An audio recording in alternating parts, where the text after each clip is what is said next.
رمضان مبارک روزہ نہ لگنے کا نسخہ تلاش کرنے سے بہتر ہے روزہ قبول ہونے کے طریقے اختیار کریں۔ رب کو منانا ہو تو یہی موقع ہے۔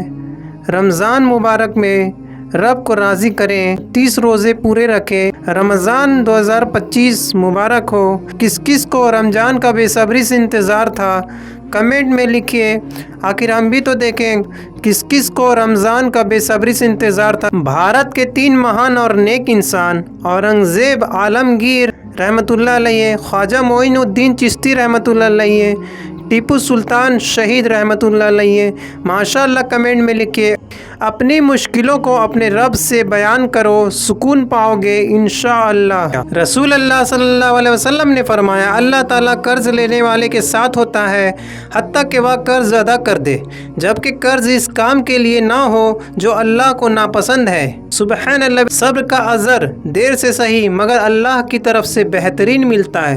اگر تم اپنی تکبر کو توڑنا چاہتے ہو تو کسی غریب کو سلام کیا کرو۔ یا خوف ہی تو ہے اورنگزیب عالمگیر کا کہ جیسے ہی ان کا نام لکھ کر پوسٹ کرتا ہوں وائرل ہو جاتا ہے۔ اللہ اکبر۔ سب اپنے اپنے محبوب کے حسن اور خوبصورتی کی تعریف کر رہے تھے۔ میں نے محمد صلی اللہ علیہ وسلم لکھ کر ایک طرفہ مقابلہ جیت لیا۔ اے لوگوں جو ایمان لائے ہو، اللہ سے ڈرو اور جو کچھ تمہارا بیاج لوگوں پر باقی رہ گیا ہے اسے چھوڑ دو، اگر حقیقت میں تم ایمان لائے ہو۔ لیکن اگر تم نے ایسا نہ کیا تو خبردار ہو جاؤ کہ اللہ اور اس کے رسول طرف سے تمہارے خلاف جنگ کا اعلان ہے۔ اب بھی توبہ کر لو اور بیاج چھوڑ دو تو اپنی اصل پونجی لینے کے تم حقدار ہو۔ نہ تم ظلم کرو نہ تم پر ظلم کیا جائے گا۔ قرآن ویڈیو۔ اللہ کے وعدے، ہر مشکل کے بعد آسانی کا وعدہ، صبر کرنے والوں کا ساتھ دینے کا وعدہ، جو چلا گیا اس سے بہتر دینے کا وعدہ، طاقت سے بڑھ کر تکلیف نہ دینے کا وعدہ۔ قرآن۔ نبی کریم صلی اللہ علیہ وسلم نے فرمایا، اللہ جل جلال فرماتا ہے کہ آدم کا بیٹا مجھے دکھ دیتا ہے، وہ زمانے کو گالی دیتا ہے، حالانکہ میں ہی زمانہ ہوں، معاملہ میرے ہی ہاتھ میں ہے، رات اور دن کو میں ہی پھیرتا ہوں۔ ابو داؤد۔ اپنے رب کے علاوہ کسی سے امید مت رکھو۔ رسول اللہ صلی اللہ علیہ وسلم نے فرمایا، مجھے دنیا کے تمام انسانوں کی ہدایت کے لیے بھیجا گیا ہے۔ صحیح بخاری۔ اچھے لوگ ہیروں کی طرح ہوتے ہیں، انہیں ٹھوکر مارو گے تو وہ ٹوٹیں گے نہیں لیکن پھسل کر تمہاری زندگی اور پہنچ سے دور چلے جائیں گے۔ بے شک 300 سال بعد بھی اورنگزیب عالمگیر کا خوف زندہ ہے۔ اللہ اکبر۔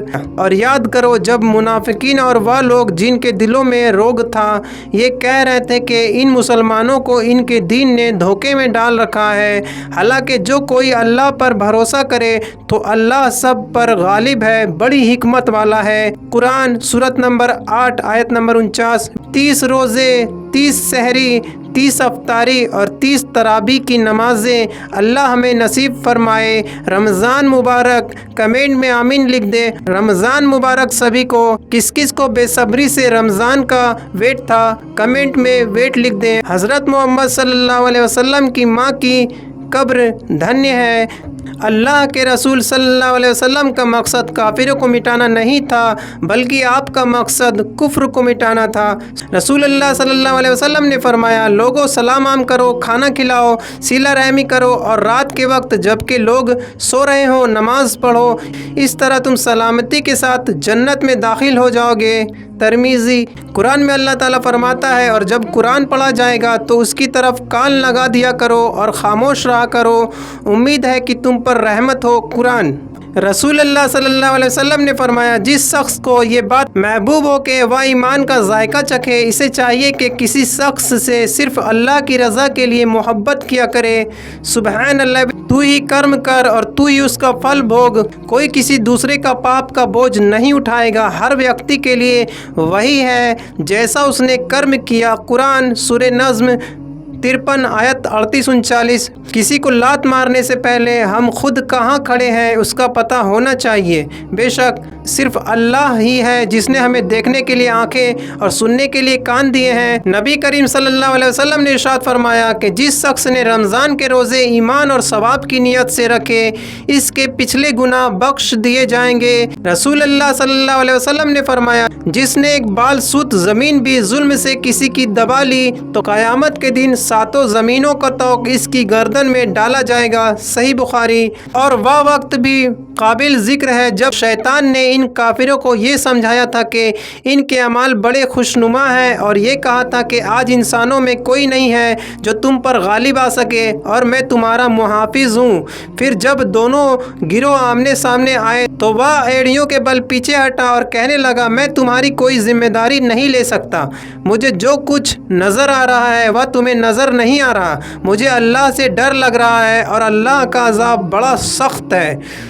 قرآن سورت نمبر 8 آیت نمبر 48۔ رسول اللہ صلی اللہ علیہ وسلم نے فرمایا جب رات میں سونے لگو تو چراغ بجھا دیا کرو اور دروازے بند کر لیا کرو اور مسکیزوں کا منہ باندھ دیا کرو اور کھانے پینے کی چیزیں ڈھک دیا کرو۔ صحیح بخاری۔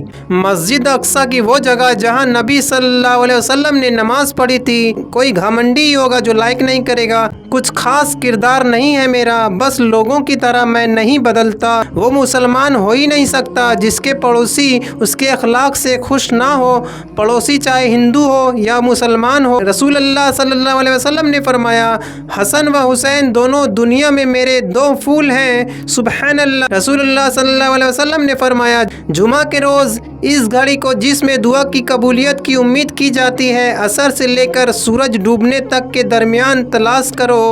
جامع ترمذی۔ رسول اللہ صلی اللہ علیہ وسلم نے فرمایا مال جمع تو صرف گناہ گار ہی کرتا ہے، زندگی کا کوئی بھروسہ نہیں ہے، کوشش کرے کہ عبادت کے لیے بڑھاپے کا انتظار نہ کرے۔ ارشاد باری تعالیٰ ہے اللہ اور اس کے فرشتے پیغمبر پر درود بھیجتے ہیں، مومنو تم بھی ان پر درود اور سلام بھیجا کرو، اور وہ اللہ کی محبت کی خاطر مسکینوں، یتیموں اور قیدیوں کو کھانا کھلاتے ہیں۔ مظلوم کا ساتھ دینے والے بہت کم لوگ ہوتے ہیں اور ظالم کا ساتھ دینے والے بہت لوگ ہوتے ہیں۔ جب عزتوں کے مالک نے تم کو عزت دی ہے پھر کون ہے جو تم کو ذلیل کر سکتا ہے؟ رسول اللہ صلی اللہ علیہ وسلم نے فرمایا مسلمان وہ ہے جس کی زبان اور ہاتھ سے دوسرے مسلمان محفوظ رہیں۔ صحیح بخاری۔ رسول اللہ صلی اللہ علیہ وسلم نے فرمایا جس نے ایک بال سود زمین بھی ظلم سے کسی کی دبا لی تو قیامت کے دن ساتوں زمینوں کا توق اس کی گردن میں ڈالا جائے گا۔ صحیح بخاری۔ رسول اللہ صلی اللہ علیہ وسلم نے فرمایا جب تم کہو گے اللہم ارزقنی، اے اللہ مجھے رزق عطا فرما، تو اللہ تعالیٰ فرمائے گا میں نے رزق دے دیا۔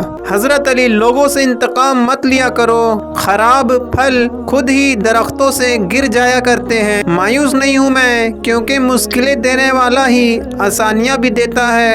حضرت ارباز بن ساریہ سے روایت ہے کہ رسول اللہ صلی اللہ علیہ وسلم اگلی صف والوں کے لیے 3 بار دعائیں مغفرت فرماتے تھے اور دوسری صف کے لیے 1 بار۔ رسول اللہ صلی اللہ علیہ وسلم نے فرمایا اللہ تعالیٰ رحیم ہے، کریم ہے، وہ اپنے بندے سے اس بات سے حیا فرماتا ہے کہ بندہ اس کی طرف ہاتھ پھیلائے اور وہ ان میں بھلائی نہ ڈالے۔ مہنگائی بہت ہو گئی ہے، یا اللہ جن کی آمدنی کم ہے ان کی مدد فرما، آمین یا رب العالمین۔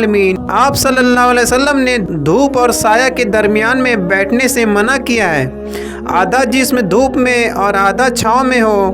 رسول اللہ صلی اللہ علیہ وسلم نے فرمایا فقیر و محتاج مسلمان جنت میں مالداروں سے آدھا دن پہلے داخل ہوں گے اور یہ آدھا دن 500 برس کے برابر ہے۔